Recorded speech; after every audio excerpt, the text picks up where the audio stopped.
tonight, Tuesday, March the 24th at 11:59 p.m. We've both been working on this for the last several days. I and the judge will comment. Since last Friday, I've been in contact with mayors from San Antonio, Austin, Houston, and Fort Worth as we all discussed what we're going to do moving forward with this COVID-19 virus. Dallas declared their own emergency order on Friday. Dallas has over 100 cases. They have over almost a third of the entire caseload that have been diagnosed for the state of Texas. So we got together as a group of mayors, and the county judges got together with their respective partners to decide what we needed to do based on the information we've been given. The purpose of this order today is to coincide with one that was done yesterday with San Antonio and is being announced at this very moment with Austin, in Houston, and Fort Worth. This order is designed to suppress COVID-19.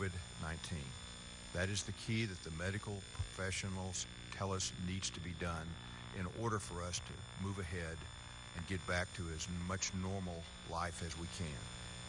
This order is for all persons with the following exceptions: emergency personnel, healthcare operations, groceries, social and charitable services, media, gas and transportation, financial institutions, critical trades, postal services, restaurants for takeout only, food delivery, home-based care, child care, those performing essential governmental functions. A person who violates a provision of this rule upon conviction will be guilty of a misdemeanor, and that is punishable by a fine of up to $1,000 or confinement in jail.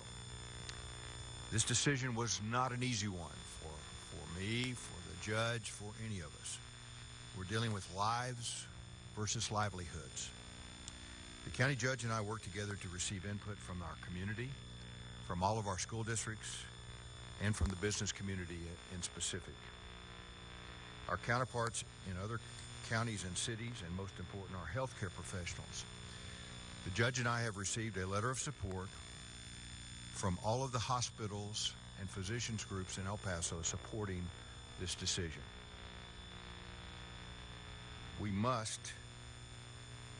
Our healthcare professionals are on the front line of this pandemic, fighting daily to protect our community from the spread of disease. And we must heed the advice of these professionals and take all measures to flatten this curve.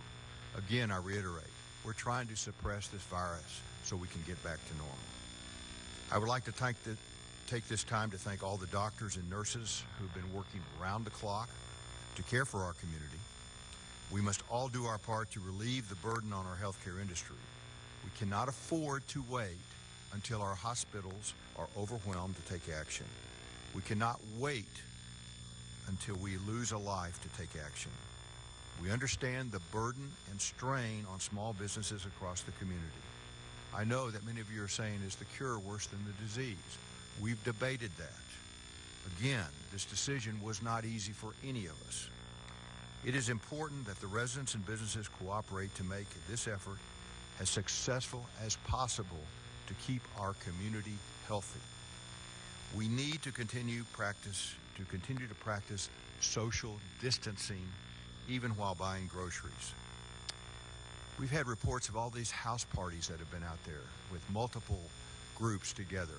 We cannot have those house parties or those social gatherings. It will not work. If you are sick with COVID-19 or suspect you are infected, you stay at home and you avoid public areas. You stay away from others. You wear a face mask to cover your coughs and sneezes. These steps will help prevent the disease from spreading to people in your home and in our community. The following symptoms may appear 2 to 14 days after exposure: fever, cough, and a shortness of breath. Do not go to an ER or urgent care facility. Call first. If you don't call first, it puts the healthcare staff at risk. I want to bring you up to date on two other things. I had a meeting this morning, or a telephone call, with Fort Bliss. They're going to be following our directives as well, and they're going to quarantine all their returning soldiers on post, not out in the community, even if they have family out in the community. I also spoke with Mayor Cabada in Juarez this morning, and he reiterated what the governor had announced yesterday, Governor Corral out of Chihuahua City, that all events are canceled. The governor has ordered the closure of all restaurants, bars, museums, movie theaters, sporting and recreational events, spas, casinos, and churches. All non-essential activities have been shut down. They're closing Chamizal Park. And also, they want everyone to stay home and continue to approach suppressing the virus as a region. And as I've said before, we view ourselves as one region. I now want to turn the podium over to our County Judge, Samaniego, and then Dr. Ocaranza of the Public Health Department will come up to give you an update. Thank you.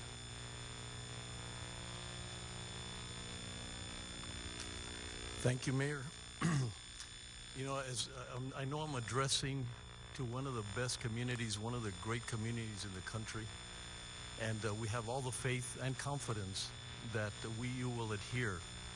We're very fortunate where we are right now, and it's by no accident. It's by the actions that our leaders have taken, and we thank you for that. We now have to go to the next phase, which will allow us to contain it and have the confidence that we're doing the best we can for our community. I would like to focus on the spirit of the order.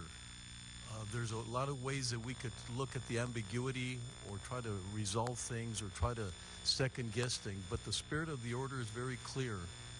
If you stay at home, if you work safe, we're going to be able to contain this virus, this insidious virus that's taking place. So look at that from that perspective. What is it that you could do to contribute to the process is by staying home, and I guarantee you that that's a huge effort on everybody's behalf. So everybody, every individual person needs to feel that they're contributing to the process.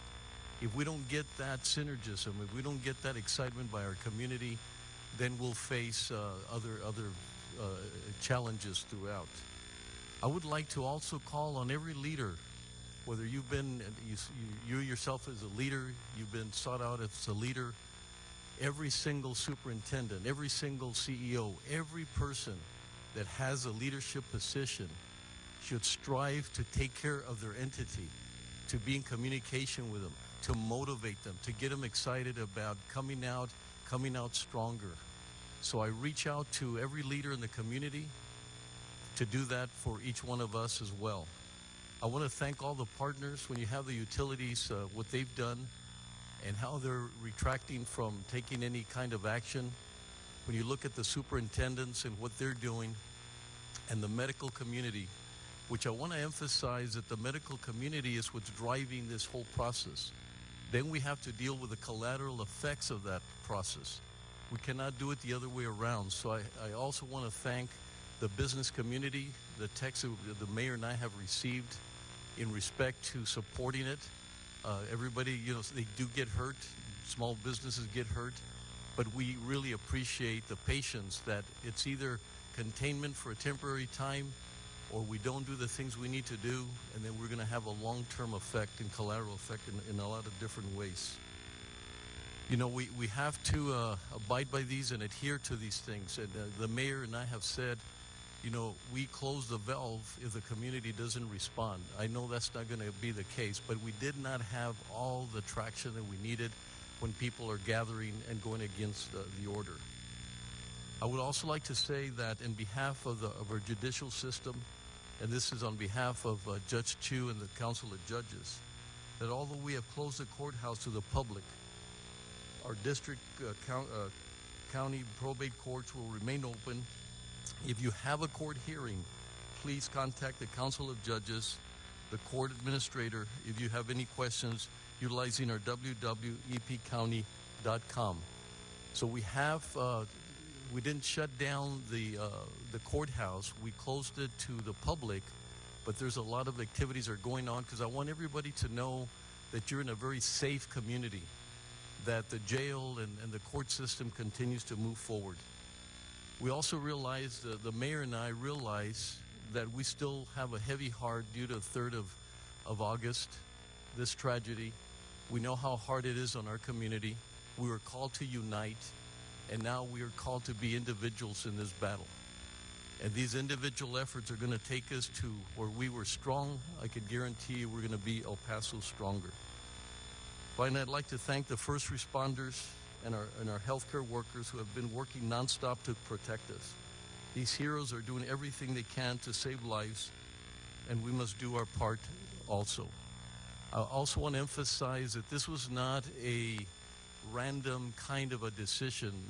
The attorneys, our city attorneys and our county attorneys and all the back offices and all the people that work together, the sheriffs and everybody else, I can guarantee you that this was a very well thought out process. I really want to thank the mayor for a relationship that we have. We've aligned our orders. We're at the point of almost making one order, but we have different statutes that we have to sort of separate them. But I can guarantee you without a doubt that we're very well aligned and very well supported by our legislative council and also the senator, our state senator, Jose Rodriguez. So once again, I do want to thank all of you and all the community. We're going to go out there. We're going to come out better. Please adhere to what we need to the advice that we provide. And I want to give all of our community a huge air hug. Thank you.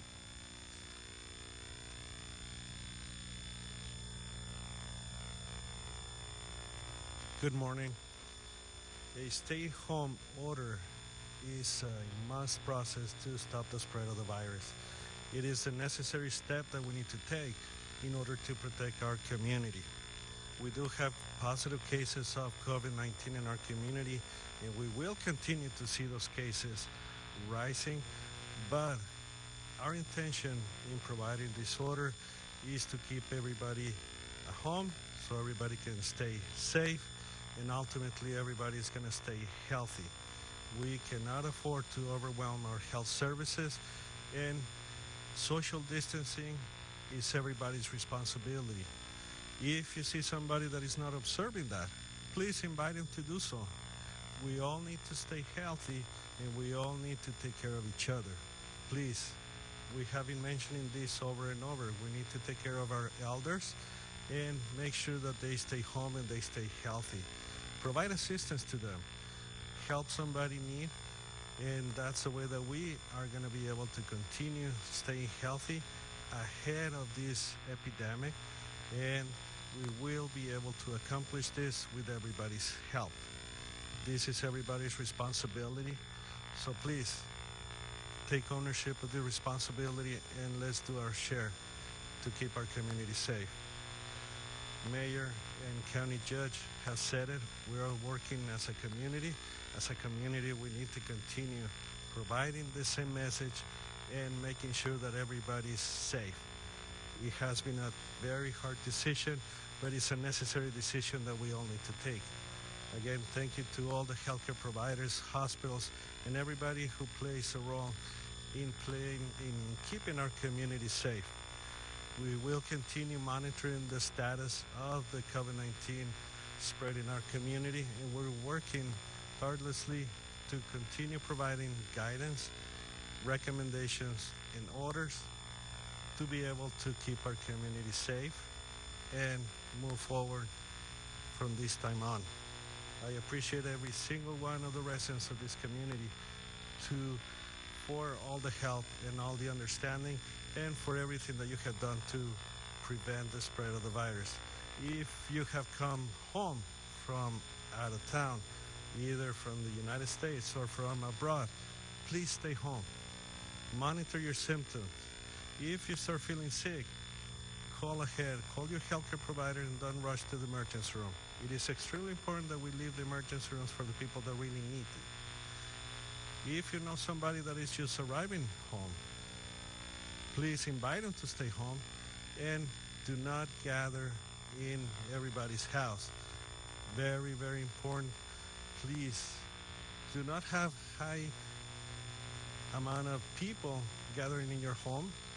Just stay home, stay healthy, We all are going to be able to do this, but together. We currently have 11 cases that are positive. 3 of them were tested somewhere else other than the city.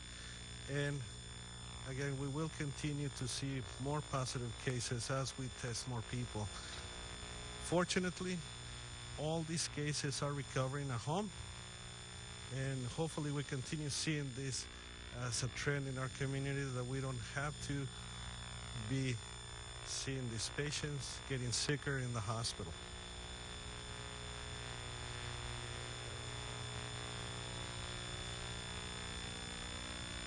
I want to reiterate that this order takes effect tonight, Tuesday, the 24th of March at 11:59 p.m. That is when it takes effect. So, how do we do the questions here? Okay.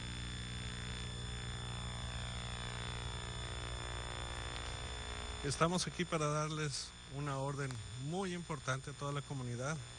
Le estamos ordenando a la gente que se quede en la casa a partir de hoy, marzo 24 a las 11:59. Va a entrar en efecto esta orden donde se les ordena a toda la comunidad que se queden en la casa, que trabajen de la casa, y solamente las personas que desempeñan una labor esencial van a poder estar en la calle. Les pedimos de favor tomar esta orden muy en serio. Queremos que la comunidad siga en buen estado de salud, y es la única manera que hemos facilitado el poder prevenir muchas complicaciones por la pandemia que vemos del virus del COVID-19. Tenemos 11 casos positivos. Muchos de ellos fueron hechos la prueba en nuestro laboratorio de la ciudad, y 3 de ellos se hicieron la prueba en algún otro laboratorio.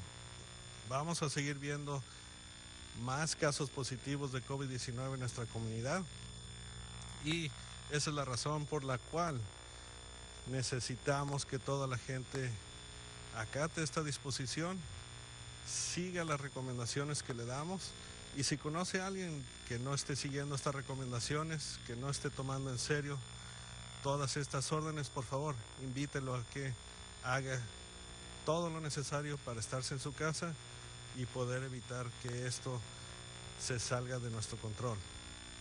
Le agradecemos mucho a todas las personas que han seguido todas nuestras recomendaciones, y por favor, si tiene alguien conocido que esté llegando a la ciudad de afuera, invítelo a que se quede en su casa, que no esté yendo a visitar gente, sobre todo aquellos que vienen de Europa. Por favor, si usted tiene hijos o conoce a alguien que venga de fuera, que se quede en su casa, monitorea sus síntomas, y si empieza a estar enfermo, por favor, que le hable a su médico o pida más instrucciones. Es importante que toda la gente entienda que el quedarse en su casa no significa que van a hacer fiestas nada más en la casa. Estamos ordenando que la gente no haga fiestas o se reúna en grupos grandes en otras casas. Por favor, hay otras maneras de convivir con nuestros seres queridos, y muchas de esas maneras son medios virtuales que al momento estamos utilizando. Por favor, no lo haga. Le agradecemos a todos su atención y su cooperación con estas nuevas órdenes.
You're watching this virtual press conference. City and county leaders, I'm speaking virtually from the press conference, they're ordering the stay home work safe order, which goes into effect 11:59 p.m. tonight, and it is until further notice. And they did say that this means you are to stay home with exceptions of essential businesses and activities. And the Mayor DeMarco did enforce, saying that house parties are definitely not allowed and large gatherings at houses are not allowed. Now, anyone who violates this order, doesn't follow this order, can result in a misdemeanor with up to a $1,000 fine or be jailed for up to 180 days. Right now, it looks like Mayor DeMarco is waiting for some questions to be asked. Again, this is a stay home work safe order.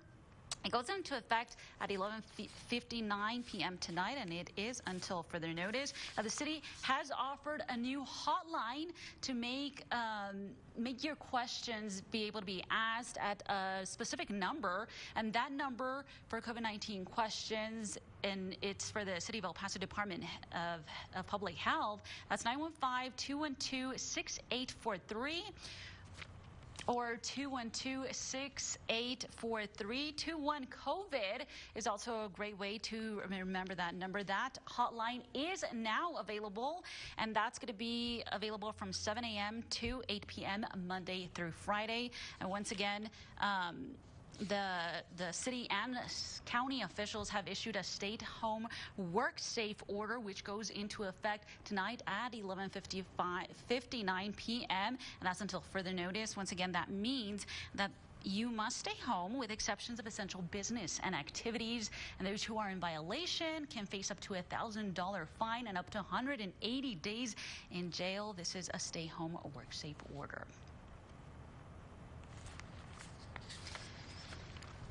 So the City of El Paso, the Department of Public Health, has offered this COVID-19 new hotline, which went into effect today at 7 a.m. and it will be available until 8 p.m. every day, Monday through Friday, and then 10 a.m. to 6 p.m. Saturday and Sunday. And this new system will allow the Texas Call Center 211 to focus on referrals for businesses and unemployment. But the number that the city is giving you to call if you have any questions on COVID-19 is 212-6843. That's 21-COVID, a good way to remember it there. The local call takers are said to be trained, and they have the information that they need right now to answer your questions in the El Paso region. They're available in English and Spanish, and we're told that more than 240 languages are actually available with this new number.